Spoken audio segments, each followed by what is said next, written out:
টানতে অসুবিধা হবে। আচ্ছা ভাইয়া দেখো, আসো আমরা তাহলে শুরু থেকে একবার একটু চিন্তা করি। দেখো এই অধ্যায়ে আমরা মূলত পড়বো হচ্ছে শুরুর দিকে কি রেচন পদার্থ। তো প্রথম কথা যেটা এই অধ্যায়ের বেসিক, সেটা হচ্ছে যে রেচন পদার্থ আমরা কাদেরকে বলি।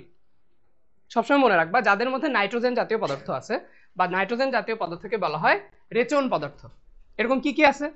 তিনটা জিনিস, ইউরিয়া, ইউরিক অ্যাসিড, অ্যামোনিয়া। তাহলে বলো রেচন পদার্থ কি কি আছে? Urea, uric acid, ammonia. আচ্ছা তাহলে কি ঘাম এটা কি রেচন পদার্থ? আমাদের নিঃশ্বাসের মাধ্যমে যে পানি বের হয়ে যায় এটা কি রেচন পদার্থ? তা কিন্তু না। তাহলে রেচন পদার্থ হচ্ছে তিনটা, urea, uric acid, ammonia. Okay, আসো আমরা তাহলে সামনের দিকে যাই। শুরুতেই দেখো যে এখানে আমাদের একটা সুন্দর চিত্র দেওয়া আছে, একটা মানুষের চিত্র। সেখানে খেয়াল করো যে আমাদের প্রতিদিন মোটামুটি 2600 ml পর্যন্ত পানি আমরা খাই, আর 2600 ml মতো পানি আমরা বডি থেকে বের করে দিই, বিভিন্নভাবে বের হতে পারে। দেখো যেমন শুরুতে একটা দেওয়া আছে পানি পান। নর্মালি আমরা দেখা যায় দিনে 1.5 লিটারের মতো পানি খাই। দেখো 1450 ml, 1.5 লিটারের মতো পানি খাই। আর নর্মালি খাদ্যের মাধ্যমে ধরো আমরা ভাত খাচ্ছি, ভাতের মধ্যে একটু পানি আছে, আছে না? শাকসবজি খাচ্ছি, সবকিছুর মধ্যে কিন্তু পানি আছে। এটা হচ্ছে 800 ml মতো। কোষীয় শ্বসন, এটা একটু বলে দিই। দেখো এই যে কোষীয় শ্বসন, তোমরা জানো যে আমাদের শ্বসনের যে লাস্ট ধাপ ইলেকট্রন ট্রান্সপোর্ট চেইন, তাই না? ওটা কোথায় হয়? মাইটোকন্ড্রিয়া নাকি সাইটোপ্লাজমে? মাইটোকন্ড্রিয়া, তাই না? মাইটোকন্ড্রিয়া, ওইখানে আমাদের কিন্তু শ্বসনের সময় ওই যে লাস্টে দেখবা যে অক্সিজেন, হ্যাঁ, তার সাথে ওই যে ইলেকট্রন যুক্ত হয়ে যায়, হ্যাঁ, তারপর একটা প্রোটন যুক্ত হয়, হওয়ার পর এখান থেকে কিন্তু ওই যে পানি তৈরি হয়। হ্যাঁ, তাহলে ওইখান থেকে আমাদের ওই যে শোষণ লাস্টের ধাপে ওইখানেও 350 ml পানি তৈরি হয়। ঠিক আছে, তাহলে এটা হচ্ছে আমার প্রতিদিন কি পরিমাণ পানি আমার বডি গ্রহণ করছে, আর বাকিটা আমরা বের করে দিব। এই যে দেখো মূত্রের মাধ্যমে আমাদের ম্যাক্সিমাম পোর্শনটা বের হয়ে যাচ্ছে 1.5 লিটারের মতো। তাহলে খেয়াল করো দুইটা জিনিস, একটা হচ্ছে যে আমরা পানি পান করছি মোটামুটি 1.5 লিটারের মতো, বের হয়ে যাচ্ছে 1.5 লিটারের মতো, সহজ হিসাব।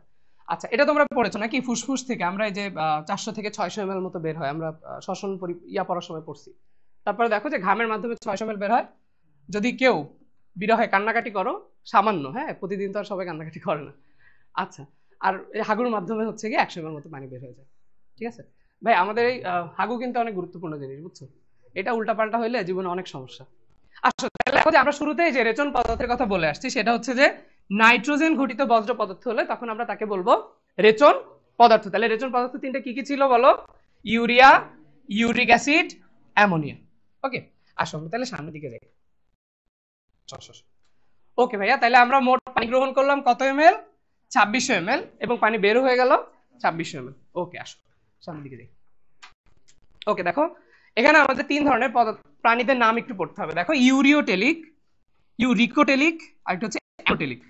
নাম শুনে বুঝতে পারছো যে যাদের ক্ষেত্রে রেচন পদার্থ হচ্ছে ইউরিয়া, যেমন আমরা, আমাদের হিসুর মাধ্যমে কিন্তু ইউরিয়া বের হয়ে যায়, তাই না? তাহলে আমরা হচ্ছে ইউরিওটেলিক।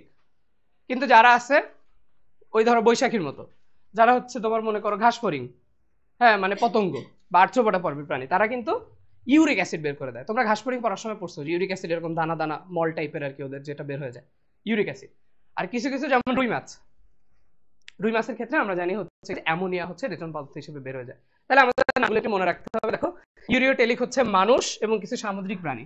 ইউরিকোটেলিক এটা তোমরা চাইলে একটা ওই যে আমাদের যে বাস্তুতন্ত্রের সিস্টেম এভাবে মনে রাখতে পারো। দেখো প্রথমে হচ্ছে পতঙ্গ বা ঘাসফড়িং, এই পতঙ্গকে খায় কে?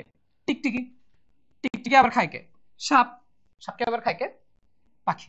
তাহলে দেখো এই চারটা জিনিস যে কে কাকে খায় এটা দিয়ে আমরা মনে রাখতে পারি।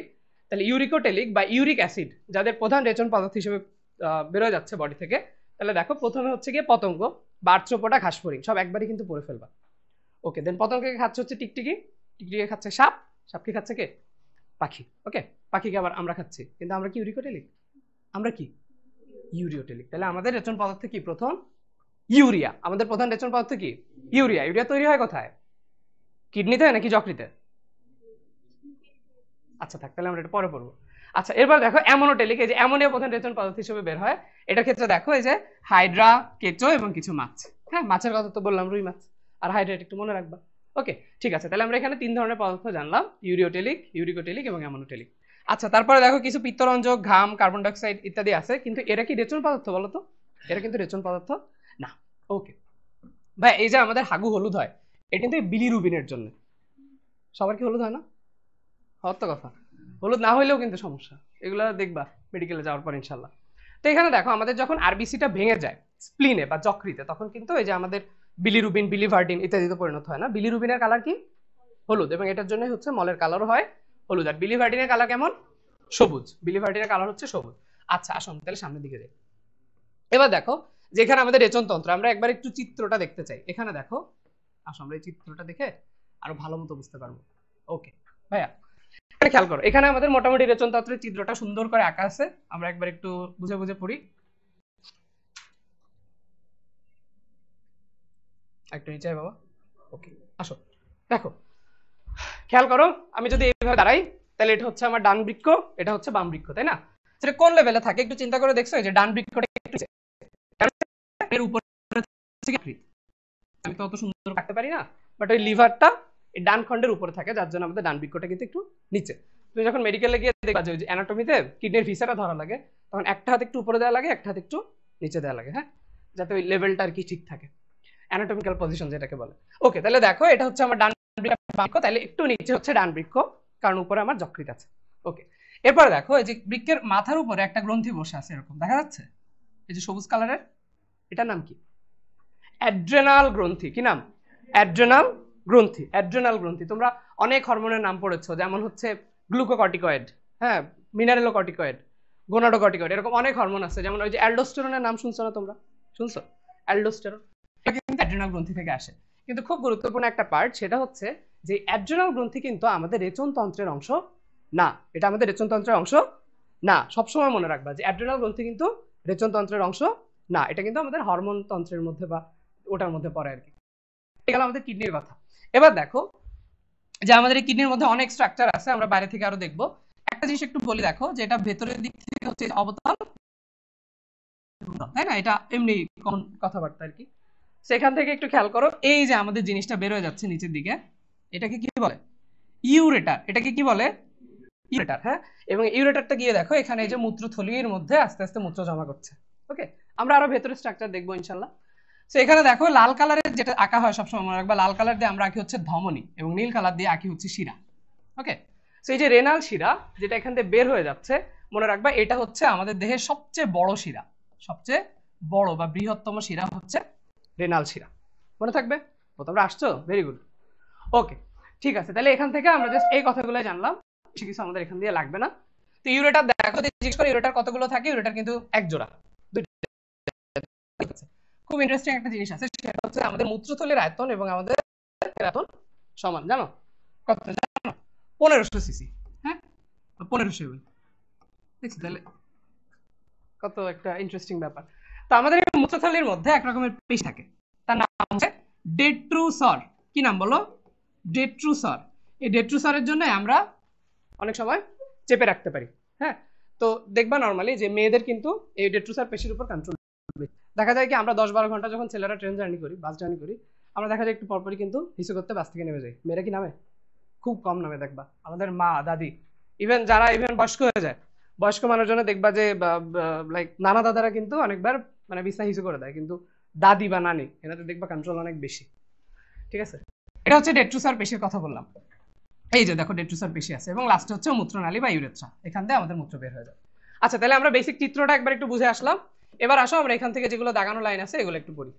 ওকে ওকে আসো দেখো, তাহলে আমাদের উপাদান কি কি আছে দেখো, এক জোড়া বৃক্ক, এক জোড়া ইউরেটার, একটি মূত্রথলি এবং একটি মূত্র নালী। সেটা কোনটা কোন পজিশনে থাকে এত ইম্পর্টেন্ট লাগবে না, এখানে এত ইম্পর্টেন্ট নাই, আমরা নিচের দিকে চলে যাই। দেখো ইউরেটারের কথা বলে ফেললাম। দেখো বাবা ইউরেটারের দৈর্ঘ্য হচ্ছে 25 সেন্টিমিটার।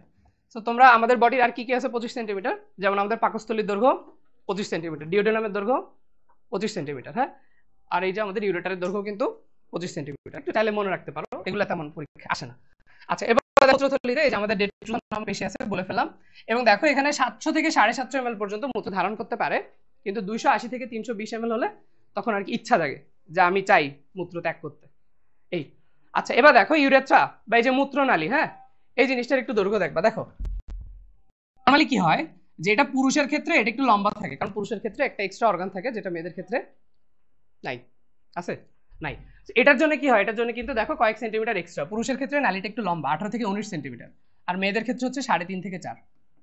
এই জিনিসটা একটু অসুবিধা আছে, সেটা হচ্ছে মেয়েদের যেহেতু এই ইউরেথ্রার দৈর্ঘ্যটা কম, এর জন্য মেয়েদের ইউটিআই বা ইউরিনারি ট্রাক্ট ইনফেকশনটা বেশি হয়, এটা একটু রাখবা। ঠিক আছে, তাহলে মেয়েদের ক্ষেত্রে ইউরিনারি ট্র্যাক্ট ইনফেকশনটা বেশি হয়। কেন? কারণ ওদের ইউরেথ্রা দৈর্ঘ্যটা কম। কত সেটা? 3.5 থেকে 4 সেন্টিমিটার। বলো কত? 3.5 থেকে 4 সেন্টিমিটার। পুরুষের ক্ষেত্রে কত? 18 থেকে 19 সেন্টিমিটার। পুরুষের ক্ষেত্রে কত?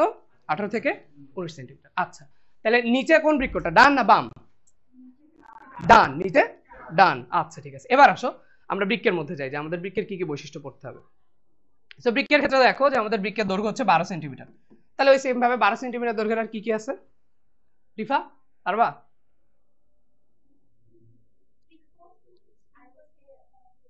ট্রাকিয়া 12 সেন্টিমিটার, হৃৎপিণ্ড 12 সেন্টিমিটার, আরেকটা আছে অর্গান, ফেলোপিয়ান টিউব, তাই না? তোমরা কি নাম শুনছো? ফেলোপিয়ান টিউব, হ্যাঁ এটা মনে রাখতে পারো। এগুলো হচ্ছে 12 সেন্টিমিটার। আচ্ছা দেখো প্রস্থ হচ্ছে 5-6 সেন্টিমিটার, এটা না পড়লেও সমস্যা নাই। ওজনটা একটু পড়বা, কিন্তু বেশি ইম্পর্টেন্ট জায়গা হচ্ছে হাইলাম। দেখো এখান থেকে দেখো কিছু জিনিস ঢুকছে অথবা বের হয়ে গেছে। যখনই কোন একটা স্ট্রাকচারের ভেতর দিয়ে কিছু একটা ঢুকবে অথবা বের হয়ে যাবে তখন সেটাকে বলে হাইলাম। যেমন আমরা ফুসফুসের ক্ষেত্রেও কিন্তু হাইলাম পড়ছি। ওকে, সো কি বের হয়ে যায় কি ঢুকে আমরা দেখবো সামনে গিয়ে ইনশাল্লাহ। এখান থেকে একবারে পড়ে ফেলো। হ্যাঁ শুনো, মনে রাখবা যে চিত্র দেখো একটু, দাঁড়াও এখানে খেয়াল করো, মনে রাখবা যে ভেতরে ধমনী এবং স্নায়ু, এরা দুজন হচ্ছে হাইলাম দিয়ে ভেতরে ঢুকে, আর বের হয়ে আসে রেনাল শিরা এবং এই যে ইউরেটার। মনে থাকবে? তাহলে দুইটা জিনিস বললাম, রেনাল ধমনী এবং স্নায়ু, ওখানে নিচে দেখো লেখা আছে। তাহলে রেনাল ধমনী এবং স্নায়ু কিন্তু হাইলাম দিয়ে ভেতরে প্রবেশ করছে এবং রেনাল শিরা বের হয়ে আসছে। রেনাল শিরার সাথে আরেকটা কি বললাম? ইউরেটার, এই যে ইউরেটার দুইটা বের আসছে। ঠিক আছে, আচ্ছা আসো তাহলে আমরা নিচের দিকে যাই। ওকে, দেখো এখানে সুন্দর করে লেখা আছে এই যে আমাদের রেনাল ধমনী এবং স্নায়ু বৃক্কে প্রবেশ করে, আর এই যে ইউরেটার এবং রেনাল শিরা বের হয়ে যায়। এবং আমি একটু আগেই বলে আসলাম যে রেনাল শিরাকে দেহের সবচেয়ে বড় শিরা বলা হয়। রেনাল শিরাকে দেহের সবচেয়ে বড় শিরা বলা হয়। হ্যাঁ, এটার সাথেও একটু আসলে ঝামেলা আছে, সেটা হচ্ছে যে আমাদের অ্যাকচুয়ালি বড় শিরা হচ্ছে ইনফিরিয়র ভেনা কাভা। ওই যে নিচ থেকে আমাদের সব ব্লাড নিয়ে হার্টের কাছে নিয়ে যায়, তাই না? আচ্ছা, তো এটা হচ্ছে নিম্ন মহাশিরা আর কি যেটাকে বলে, এটা হচ্ছে সবচেয়ে বড়। বাট এখানে যেটা আছে আমরা সেটাই মনে রাখি যে রেনাল শিরা হচ্ছে আমাদের দেহের সবচেয়ে বড় শিরা। এবার আসো সবচেয়ে গুরুত্বপূর্ণ কথা, ভাই বৃক্কের আবরণের নাম কি? দেখো সবসময় মনে রাখবা ক্যাপসুল মানে হচ্ছে আবরণ। ক্যাপসুল মানে কি? আবরণ। ধরো বোম্যান্স ক্যাপসুল, এটাও একটা আবরণ। গ্লিসান্স ক্যাপসুল, এটা কি? আবরণ। রেনাল ক্যাপসুল, এটাও কি? আবরণ। তো এটার আরেকটা নাম আছে, এই নামটা একটু লিখে রাখো, এটার নাম হচ্ছে টিউনিকা ফাইব্রোসা। কি নাম বলো? টিউনিকা ফাইব্রোসা। টিউনিকা ফাইব্রোসা, সুন্দর করে একটু মনে রাখবা। তাহলে আমরা দুইটা নাম শিখলাম, একটা হচ্ছে রেনাল ক্যাপসুল অথবা টিউনিকা ফাইব্রোসা। ওকে, আচ্ছা তোমার মাঝের জন তোমার বই নাই? আচ্ছা ঠিক আছে, ওকে। এরপরে দেখো এখানে হচ্ছে আমরা বৃক্কের বেসিক স্ট্রাকচারগুলো একদম সুন্দর মতো দেখতে পারবো। ওকে, আচ্ছা দেখি। সেখানে খেয়াল করো যে আমাদের যে কোনো স্ট্রাকচারে সবসময় চিন্তা করবা, যে কোনো স্ট্রাকচারের এই যে এই পার্টটাকে ধরো আমি বাদ দিলাম, তাহলে এই যে বাইরের অংশ, বাইরের অংশটাকে আমরা নাম দিই কি? কর্টেক্স। যে কোনো স্ট্রাকচারে ধরো টিস্যু তন্ত্র তুমি পড়ছো, টিস্যুতেও কিন্তু দেখবা বাইরের অংশকে বলে কর্টেক্স, ভেতরের অংশকে বলে মজ্জা বা মেডুলা। মজ্জা বা মেডুলা। তাহলে এখানেও বাইরের অংশকে কি বলবো? কর্টেক্স, আর ভেতরের অংশকে বলবো মেডুলা। কি বলবো বলো? মেডুলা। ভেতরের অংশকে বলবো মেডুলা। তাহলে বৃক্কের আবরণের নাম কি? টিউনিকা ফাইব্রোসা বা রেনাল ক্যাপসুল। টিউনিকা ফাইব্রোসা বা রেনাল ক্যাপসুল। আর যকৃতের আবরণের নাম কি? Glisson's capsule. যকৃতের আবরণের নাম কি? Glisson's capsule. আচ্ছা ভাইয়া আসো তাহলে আমরা দেখো এখানে দেখো সুন্দর মতো কিছু স্ট্রাকচার দেখা যাচ্ছে, যে তিন কোণা, তাই না? তো এগুলা দেখতে একটু পিরামিডের মতো, তো এই জন্য এদেরকে বলা হয় রেনাল পিরামিড। কি বলে বলো? Renal pyramid. আমাদের সংখ্যা পড়তে হবে, এই রেনাল পিরামিডের সংখ্যা কত? দেখো এখানে সুন্দর করে লেখা আছে 8টা থেকে 18টা। তাহলে রেনাল পিরামিডের সংখ্যা কত? 8টা থেকে 18টা, এটা একটু পড়তে হবে। আচ্ছা এরপরে আসো, এরপরে দেখো আমাদের আর বাকি কয়েকটা সংখ্যা পড়বা, সেটা হচ্ছে রেনাল প্যাপিলা, আর তারপরে পড়বা হচ্ছে ক্যালিক্সের সংখ্যা একটু। সেখানে একটু খেয়াল করো যে আমাদের এই পিরামিডগুলা, বুঝছো? এখানে একটু খেয়াল করো, এই যে আমাদের রেনাল ধমনী বের হয়ে যাচ্ছে, এই যে রেনাল শিরা, রেনাল ধমনী ভেতরে ঢুকছে, আর রেনাল শিরা এই যে বের হয়ে যাচ্ছে। হ্যাঁ, তো এখান থেকে দেখো এই যে পার্টটা, বুঝছো, এখানের একটা অংশকে বলা হয় হচ্ছে পেলভিস। বুঝছো, এইখানের একটা অংশকে বলা হয় পেলভিস। তাহলে তোমরা এটা একটু মনে রাখতে পারো যে ভিতরে সাদাটা একটা পেলভিস নামক অংশ আছে। বাট অ্যাকচুয়ালি মেডিকেলে গিয়ে যেটা দেখবা সেটা হচ্ছে যে এই ইউরেটারের এই নিচের পার্ট পর্যন্ত, মানে বৃক্কের লোয়ার পোল পর্যন্ত এই যে ডিসটেন্সটা, এটাকে বলা হয় হচ্ছে পেলভিস। আপাতত জাস্ট নামটা মনে রাখো যে পেলভিস হচ্ছে আমাদের বৃক্কের একটা অংশ। ঠিক আছে, ওকে ঠিক আছে। তাহলে আসো এখান থেকে আমরা কি শিখলাম? যে রেনাল পিরামিডের সংখ্যা কত? 8টা থেকে 18টা। 8টা থেকে 18টা। ওকে, আসো সামনের দিকে যাই। ওকে, তাহলে আমাদের হাইলাম থেকে বাইরে বেরো যায় কি? রেনাল শিরা, ইউরেটার। রেনাল শিরা আর ইউরেটার, ইউরেটারের দৈর্ঘ্য কত?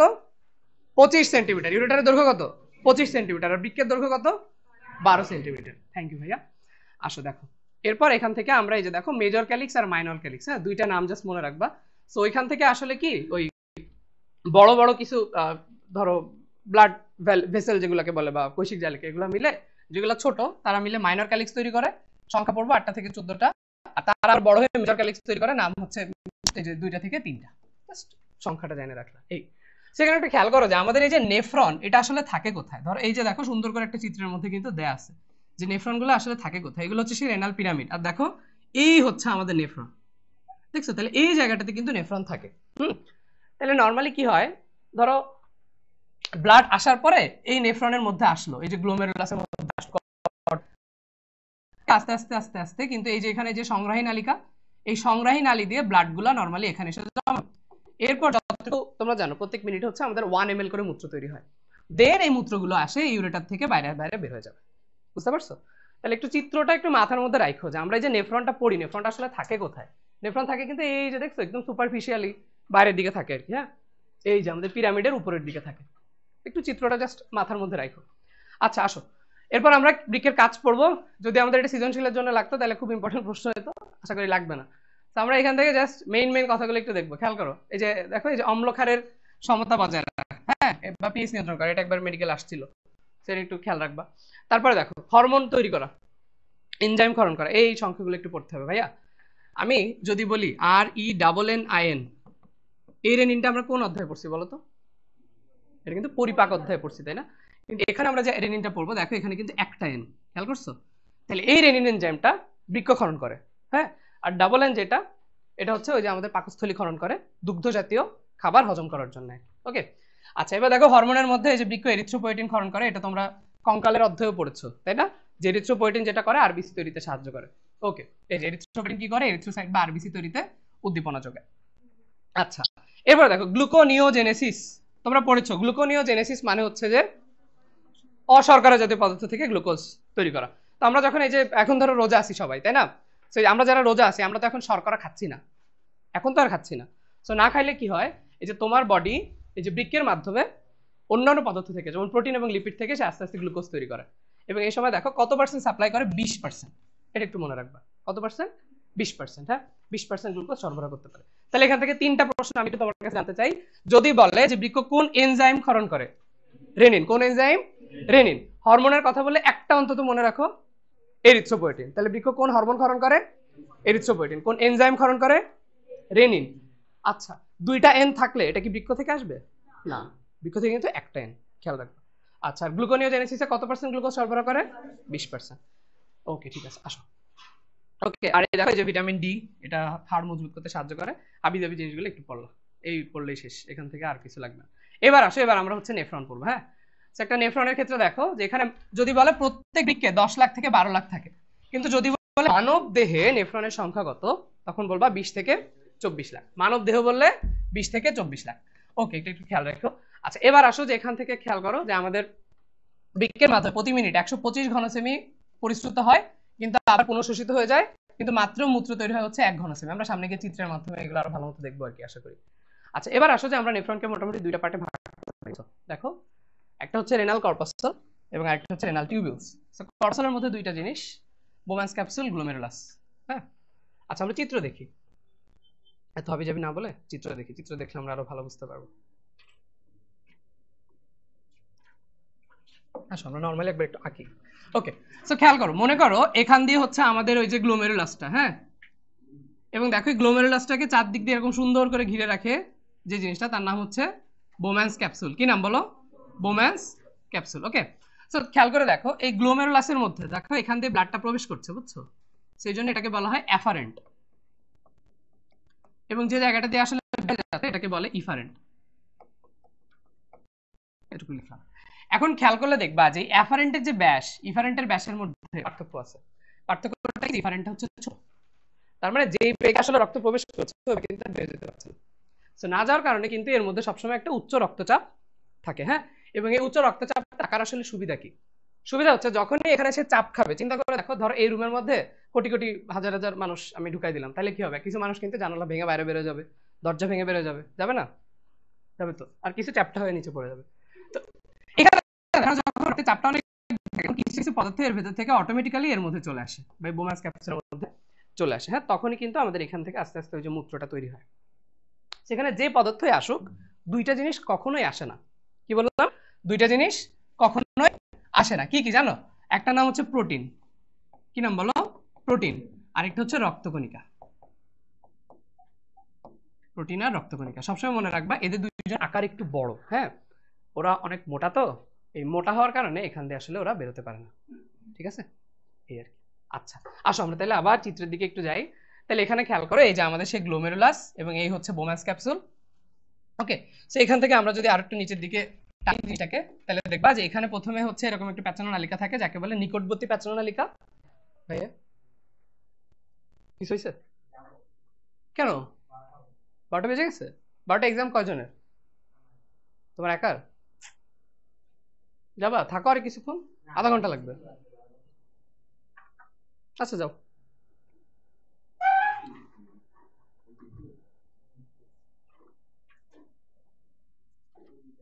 ওকে, আসো।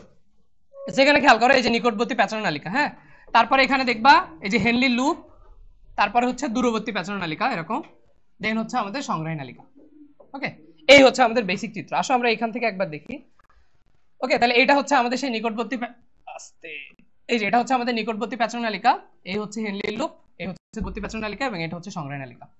সো মনে রাখবা, এই সংগ্রাহী নালী, বুঝছো, অনেকগুলা সংগ্রাহী নালী মিলে তৈরি করে ডাক্ট অফ বেলিনি। কি নাম বললাম বলো? Duct of Bellini, duct of Bellini. তাহলে এই কথাটা একটু মনে রাখবা যে অনেকগুলো সংগ্রাহী নালী মিলে তৈরি করছে ডাক্ট অফ বেলিনি। আসো আমরা তাহলে সামনের দিকে যাই। দেখো এখান থেকে আমরা কি কি পড়বো ভাইয়া?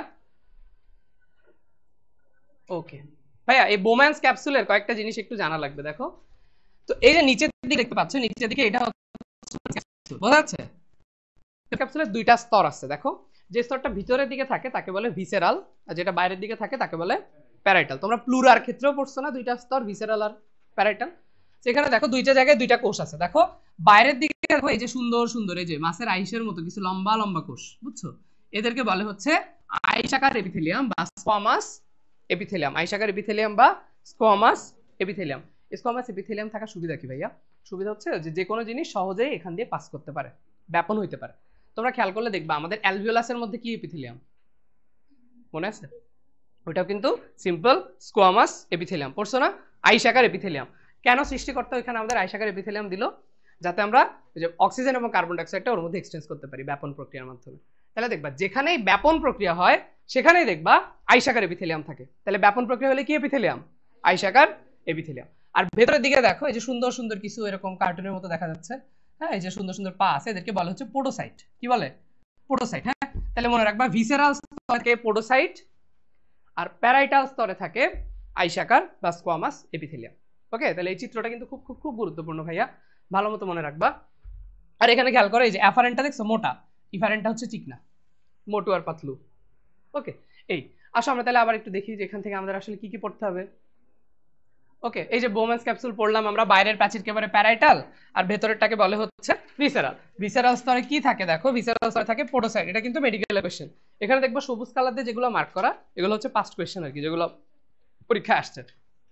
ওকে, তাহলে দেখো ভিসেরাল স্তরে থাকে পোডোসাইট আর বাইরের দিকে কি থাকবে? স্কোয়ামাস বা আইসাকার এপিথেলিয়াম। বলো প্যারাইটাল স্তরে কি থাকবে? আইসাকার এপিথেলিয়াম। বলো প্যারাইটাল স্তরে কি থাকবে? আইসাকার এপিথেলিয়াম। আর ভিসেরাল স্তরে কি থাকবে? পোডোসাইট। ভিসেরাল স্তরে কি থাকবে? পোডোসাইট, ছোট ছোট পায়ের মতো, হ্যাঁ, পোডোসাইট। আচ্ছা ঠিক আছে, তাহলে আমাদের রেনাল কর্পাসলের মধ্যে কিন্তু দুইটা অংশ, গ্লোমেরুলাস আর বোম্যান্স ক্যাপসুল। কি বললাম? Glomerulus, Bowman's capsule.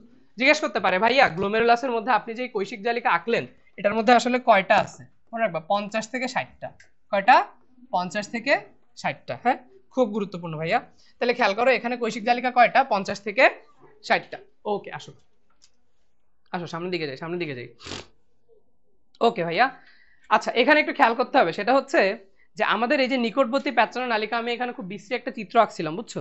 তো এই নিকটবর্তী প্যাচানো নালিকার এখানে খেয়াল করবা ভাইয়া, দেখো এখানে এরকম এরকম এরকম এরকম পদার্থ থাকে, বুঝছো, যাদেরকে বলে হচ্ছে মাইক্রোভিলাই। কথা বলো না প্লিজ, নাজিফা নাবিলা। এই নাজিফা নাবিলা বলো, এই মাইক্রোভিলাই আমরা আর কোথায় দেখতে পাই? ক্ষুদ্রাংশ দেখতে পাই, তাই না? আচ্ছা, তো এইটার মধ্যে হচ্ছে কি দেখবা যে অনেক প্রচুর পরিমাণে মাইক্রোভিলাই থাকে। এই মাইক্রোভিলার কাজ কি জানো? আমরা জানি মাইক্রোভিলার কাজই হচ্ছে শোষণ করা, তাই না? পুনঃশোষণ করা। এখন চিন্তা করো যে তোমার এটার মধ্যে যে গ্লুকোজ আসতেছে, অ্যামিনো অ্যাসিড আসতেছে, সবকিছু আসতেছে। এখন মনে করো এটা তো সব আলটিমেটলি হিসুর মাধ্যমে বের হয়ে যাবে। এখন তোমার বডির maximum glucose, maximum amino acid সব যদি হিসুর মাধ্যমে বের হয়ে যায় তাহলে তো আমরা শেষ, তাই না? বলো, সবকিছু তো দেহ থেকে বের হয়ে যাবে। যাতে ডায়াবেটিস হয় মেইন সমস্যা কি হয়? গ্লুকোজ বের হয়ে যায় হিসুর মাধ্যমে। আমার একবার এক বড় ভাই বলছিল, বুঝছো, যে যাদের ডায়াবেটিস আছে তারা হিসু করার কিছুক্ষণ পর ওই জায়গাটা নাকি চেক করলে দেখা যায় কি যে হিসুর এখানে পিঁপড়া, অনেক পিঁপড়া আসছে আর কি। গরম লাগে, তো লাগে না? রিমোটটা কই?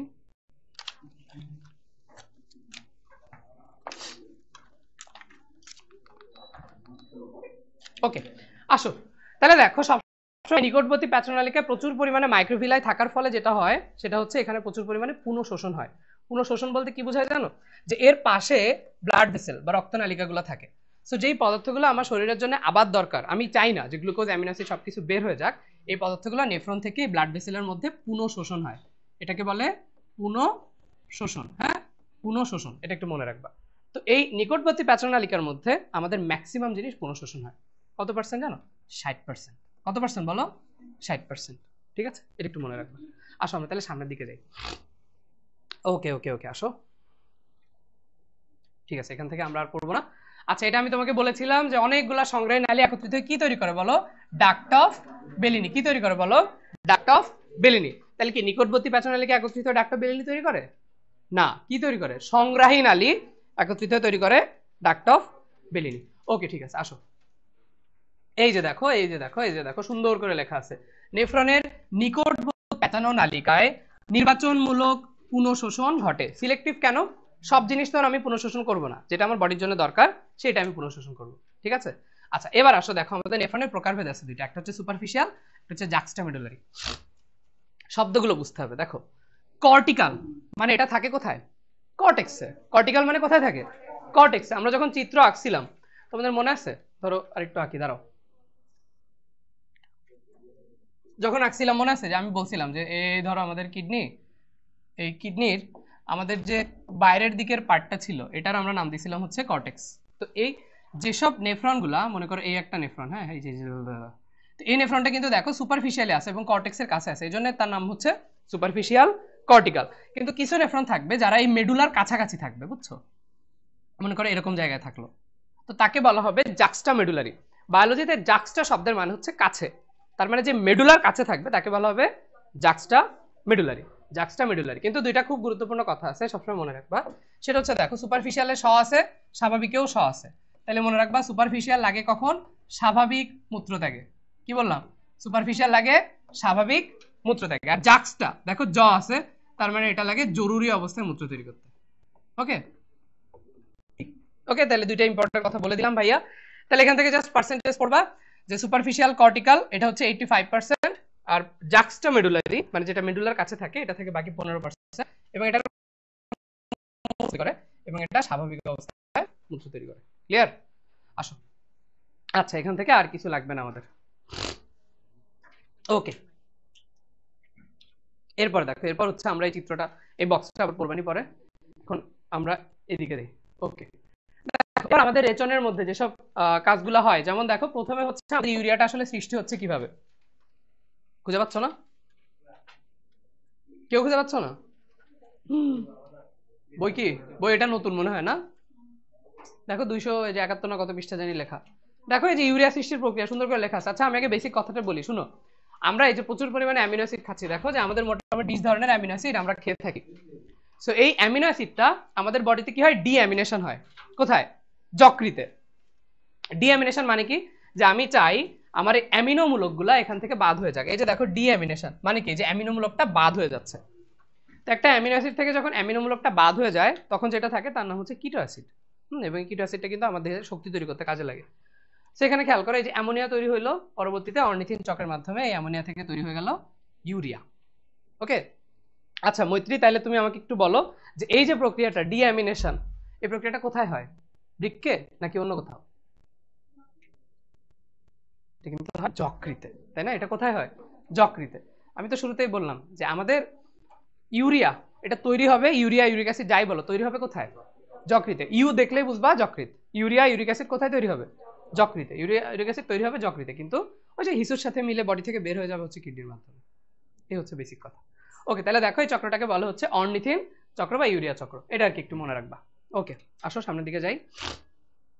ওকে, তাহলে অর্নিথিন চক্র কোথায় হয়? আবার বলো, অর্নিথিন চক্র কোথায় হয়? যকৃতে। এই ক্লাস থেকে যদি কিচ্ছু না শিখো, অ্যাটলিস্ট এটা শিখে যাও যে অর্নিথিন চক্র হয় যকৃতে। আচ্ছা, আসো সামনের দিকে যাই। এরপর দেখো মূত্র তৈরির ধাপ। হ্যাঁ, মূত্র তৈরির 3টা ধাপ আছে, আমাদের স্যার পড়াতে এইভাবে। আনিস, আনিস মানে কি? দেখো আতে হচ্ছে আলট্রা ফিল্ট্রেশন বা অতি সূক্ষ্ম পরিস্রাবন, চিত্র দেখবো আমরা। সেকেন্ড হচ্ছে টিউবুলার পুনঃশোষণ বা নির্বাচন, মানে আমি যে পদার্থগুলো চাই যে আমার বডির মধ্যে আবার থাক তাদেরকে আমরা পুনঃশোষণ করব। এবং 3 নাম্বার হচ্ছে ক্ষরণ। ক্ষরণ জিনিসটা হচ্ছে শোষণের ঠিক উল্টা। ধরো যে জিনিসটা আমি চাই না যে আমার রক্তের মধ্যে থাক, ধরো আমি পেনিসিলিন ওষুধ খাইছি, সো আমি চাই না যে আমার এই ওষুধটা বডির মধ্যে বেশিক্ষণ থাক, সো আমার বের করে দিতে হবে বডি থেকে। সো এটা আমি কি করতে পারি? ক্ষরণ করে রক্তনালী থেকে সেটা পাঠিয়ে দিব নেফ্রনের মধ্যে, তো নেফ্রন থেকে হিসের মাধ্যমে বের হয়ে গেল। তাহলে শোষণ হচ্ছে যে আমাদের গুরুত্বপূর্ণ জিনিসগুলো আমি আবার রক্তের মধ্যে ফিরে নিচ্ছি, আর ক্ষরণ মানে রক্ত থেকে খারাপ পদার্থগুলো আমি মূত্রের কাছে পাঠিয়ে দিচ্ছি, বুঝছো? তাহলে শোষণ আর ক্ষরণের বেসিক পার্থক্য কিন্তু এই জায়গাটায়। আচ্ছা, এবার আসছে আলট্রা ফিল্ট্রেশন কোথায় হয়? ফিল্ট্রেশনটা বেসিক্যালি হয় হচ্ছে আমাদের ওই যে রেনাল কর্পাসেলের মধ্যে, ওই যে গ্লোমেরুলাস আর বোম্যান্স ক্যাপসুল, এখানে হয় হচ্ছে আমাদের আলট্রা ফিল্ট্রেশন, ঠিক আছে?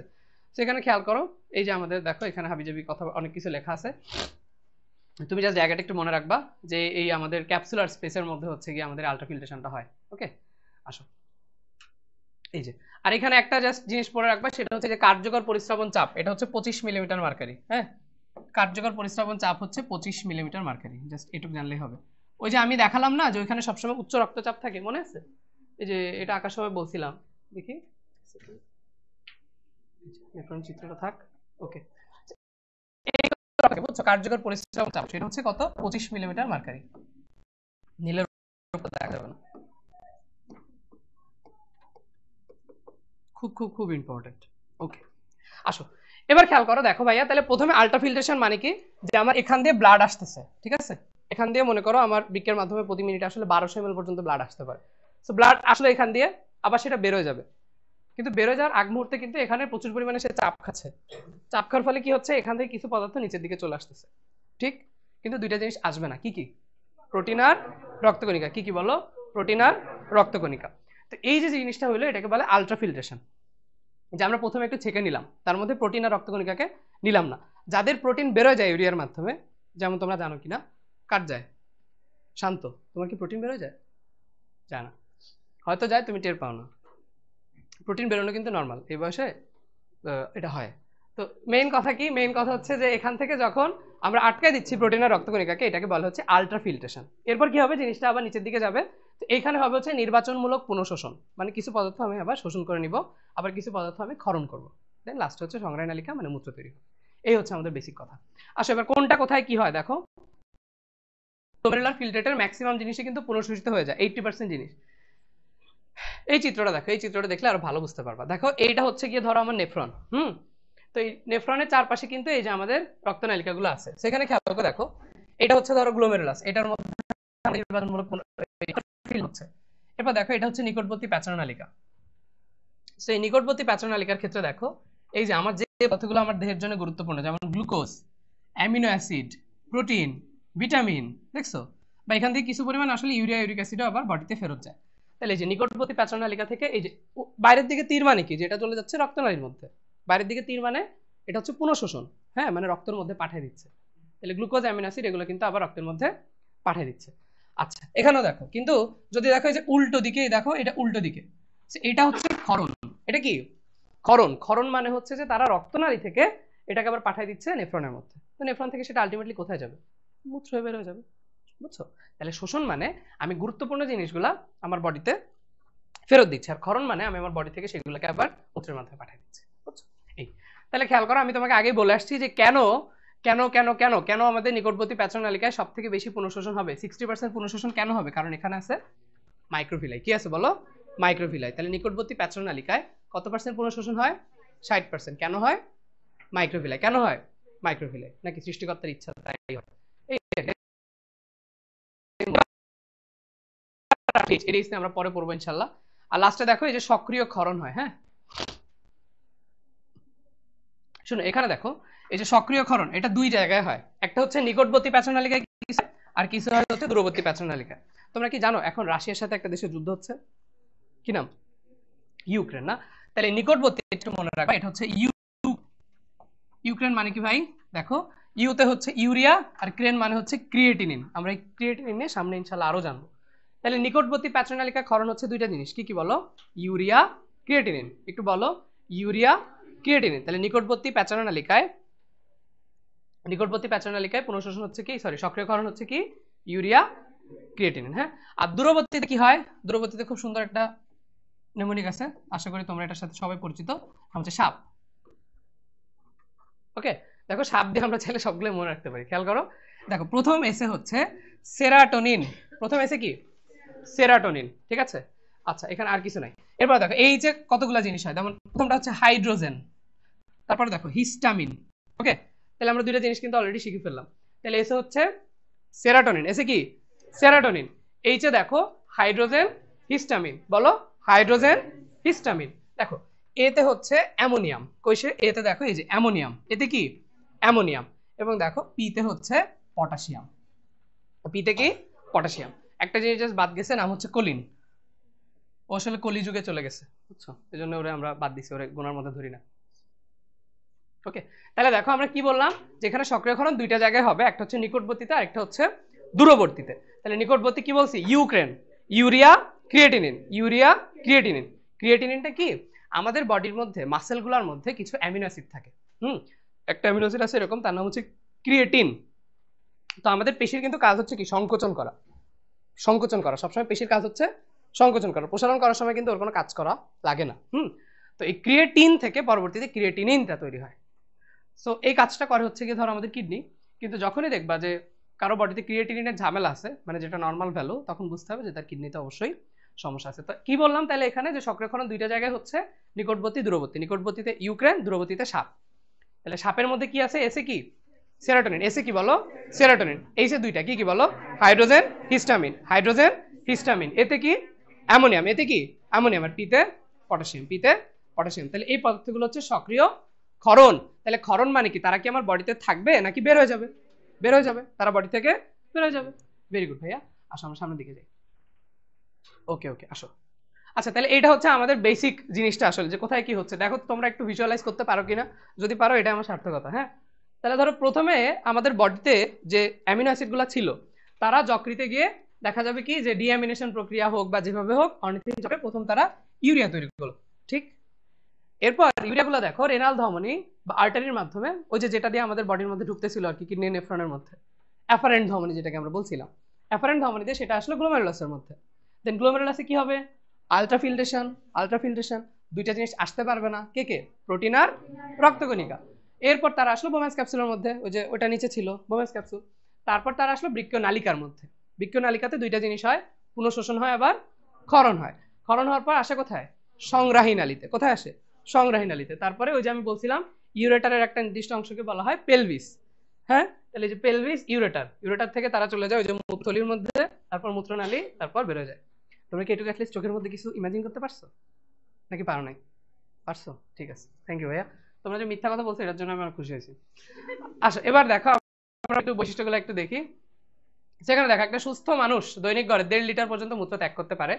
সেখানে দেখো কিছু পদার্থ আছে যাদেরকে বলা হয় ডাইউরেটিক্স। ডাইউরেটিক্স মানে হচ্ছে যারা মূত্রের পরিমাণ বাড়ায়।